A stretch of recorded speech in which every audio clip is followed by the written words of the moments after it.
It's a race against the clock. Swagger down the street with your red lips and funky beat. You better hold your head. Roll on the scrubber. I get the best job.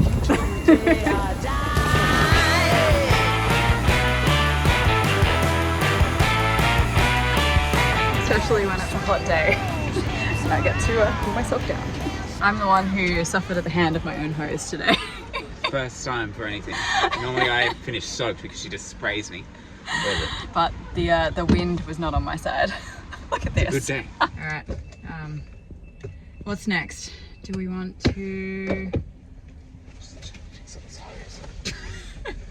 We'll come back to you. There's a lot of car noise behind me here. We're staying in the cheapest caravan park in Geelong, and that means next to the freeway. We have just spent the day getting ourselves all prepared to embark on a big journey across the Bass Strait tomorrow. We're taking Billy and ourselves on the Spirit of Tasmania so that we can finally explore that little island in our beautiful home on wheels.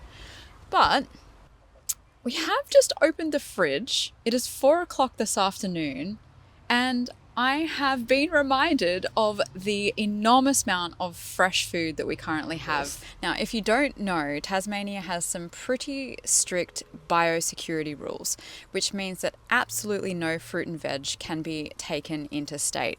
It's also kind of the reason why I don't have any plants in this van. I would love to have some plants. Today we have a problem of an absolute gluttony of fresh food. We can take it with us if it's cooked. So we are going to prepare some kind of big single pot meal, I don't exactly know what yet, to really avoid as much food wastage as possible, because I don't want to waste that food. That'd be terrible. So we're going to put our creative thinking caps on and cook up a great big family meal for 2 people.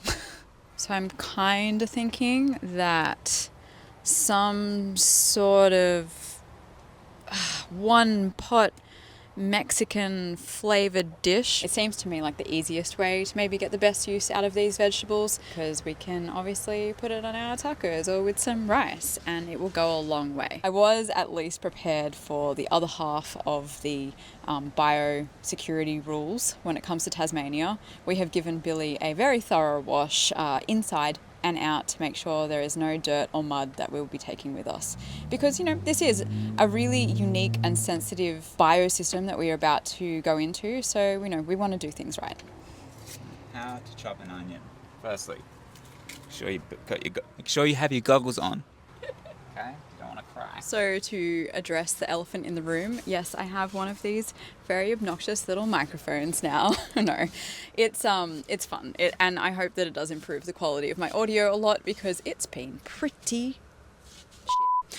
Invest in your hobbies, people. It's okay. And when I say I was going to make this giant pot of food, I really meant Rowan. Do you want to cook this in our big pot so we can chuck everything in? I think that's the way to go. Some onion. Alright, no, but where is my onion? Where's your onion? It's right. I'm saying onion, I mean garlic. Oh. How many chilies should we use? We have 3.5 and they're really spicy. 1.5? Yep, 1.5 is good. I don't think we've ever cooked together. I was about to say, this is not a team sport. We are both controlling people in the kitchen. And it's a tiny kitchen, which exacerbates the problem. You're way more controlling than I am. Okay, there's 3 cloves there for you. That's probably enough. I'll check the camp kitchen. There might be a food box in there that we can donate some spices and stuff to. Left-handers, am I right? Right-handers always thinking they're funny. It's so funny. The world is made for you. The rest of us have to learn. You poor little left-handed man. I'll just watch and make sure you do it right. This is great. You know what I hate is peeling garlic. It's because you're not doing it right. Yeah, you got to cut a little. No, that's not right. I like to control all aspects of the kitchen. That. Well done. It looks beautiful. And I've had a taste test and it's great. Let's dig in. Rad. The boat tomorrow leaves Geelong at 8:30. We're aiming to get there at 7 a.m.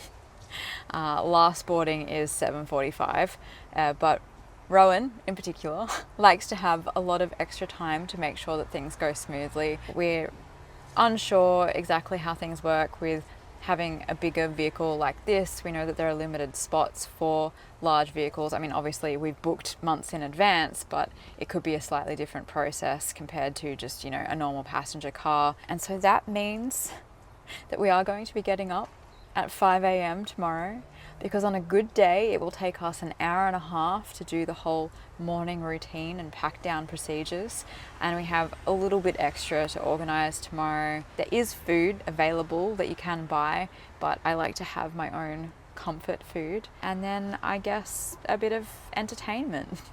The boat ride is 8 to 10 hours long, so this is no small trip. Hopefully there is no ocean sickness that will occur, but I guess we'll find out tomorrow. It's early.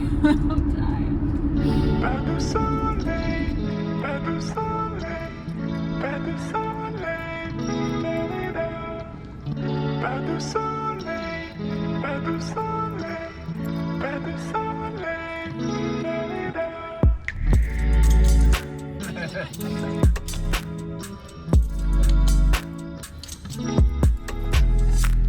Here we go. This is us. We're boarding. We're in the very exceptionally large queue now. Apparently there will be a lot of waiting this morning. About an hour and a half because it's 7 a.m. Got here on time. And the boat leaves at 8:30. So sit back and relax. Turn the car on. So we have successfully gotten through Biosecurity. That was hyper stressful. Anybody that comes to you with like a whole lot of authority and there are a whole lot of rules, it's really easy to stress out. But we were fine. We missed an onion in our pack down and we've just thrown that out.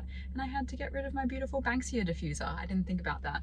So yeah. They really do go through your entire home, asking you to open up all of the cupboards. Yeah. And so, yeah, it's kind of confronting. Also, I think there's like wrong information online that says you are able to take fresh food or anything basically on the boat. You just can't take it off the boat. But it was pretty clear when they're going through that we had to throw away absolutely everything before we got on the boat. Like any bananas that we were planning on eating. So anyone watching, can't bring anything, well, at least for our checkup, you couldn't bring anything fresh.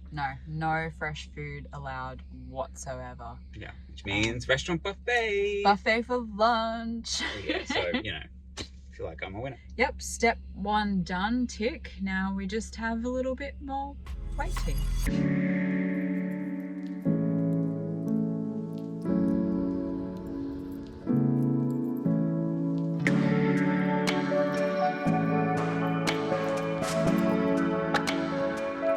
After leaving Billy in the belly of the boat, we settled ourselves down for the journey ahead and waved goodbye to the mainland. As someone who's quick to feel a little motion sick, I can't say I'm a huge fan of a long sea journey. Wouldn't count on seeing me in a cruise anytime soon. But armed with a suite of podcasts, I essentially sat back for the next 10 hours, drifting in and out of sleep with my eyes on the horizon. I am definitely struggling a little bit, but I'll try and eat some of the veggies. That's perfect. Can I have that carrot? Thankfully, we had a near perfect sailing day with clear blue skies and 1 metre swell. And looking back, the journey across the Bass Strait was more than okay, and my excitement for soon arriving in Tassie kept spirits high. I'm exhausted after that journey. How long was it in the end? 10 hours. I'm back at 7:30.